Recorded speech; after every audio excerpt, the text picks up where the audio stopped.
محمد ہمارے۔ مزید نئے بیانات سننے کے لیے چینل راہ ہدایت بیان کو ضرور سبسکرائب کریں۔ مفتی محمد تقی عثمانی صاحب کی مولانا سعد صاحب کو نصیحت۔ اکتوبر سن 2024 میں دوران عمرہ مولانا محمد سعد صاحب کی مفتی تقی عثمانی صاحب سے ملاقات اور مفتی تقی صاحب کی مولانا سعد صاحب کو نصیحتیں۔ یہ کلپ تقریباً 7 منٹ کی ہے۔ حضرت مفتی تقی عثمانی صاحب دامت و برکاتہم ہمارے بڑوں میں سے ہیں۔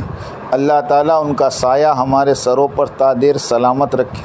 مگر ایک بات مفتی صاحب کی قابل تصحیح ہے، وہ یہ کہ امارت اور شورائیت ایک جیسے نہیں ہیں۔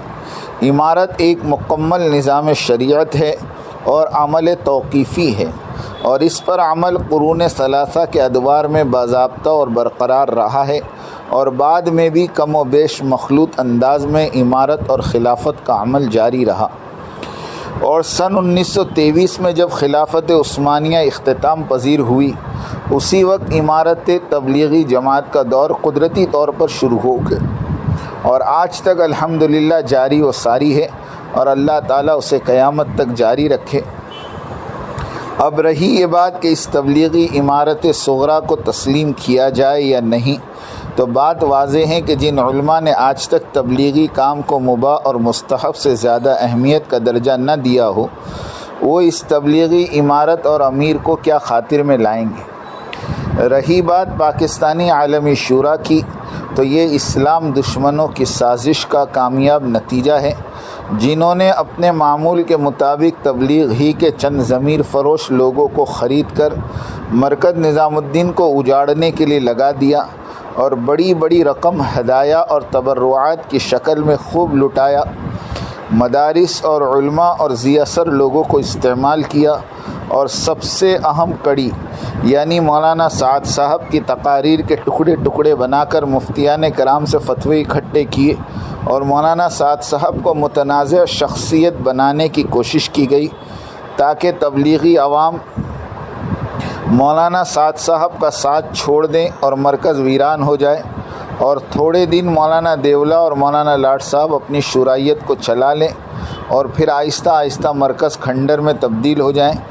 اس طرح یہ اسلام کی تبلیغی روشن شمع جو لاکھوں کروڑوں انسانوں کے قلوب کو ایمانی حرارت سے گرماتی تھی، وہ ہمیشہ ہمیشہ کے لیے گل ہو جائے۔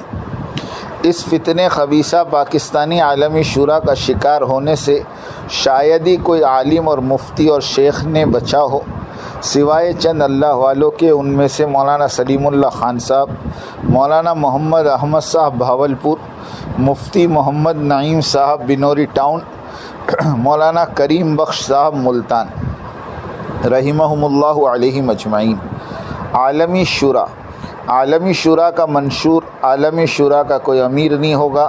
عالمی شورا کے مشورے کا فیصل ہوگا، فیصل بھی مستقل نہیں ہوگا، اور فیصل اہل شورا کا تابع ہوگا، اور مشورے کا فیصلہ کثرت رائے پر ہوگا۔ ان ساری باتوں کو پیش نظر رکھ کر مفتی تقی صاحب پہلے فتویٰ صادر فرمائیں کہ کیا عالمی شورا اسلامی تنظیم ہے یا کوئی سوشلسٹ اور کمیونسٹ پارٹی اور آرگنائزیشن۔ بینوا و تؤجروا۔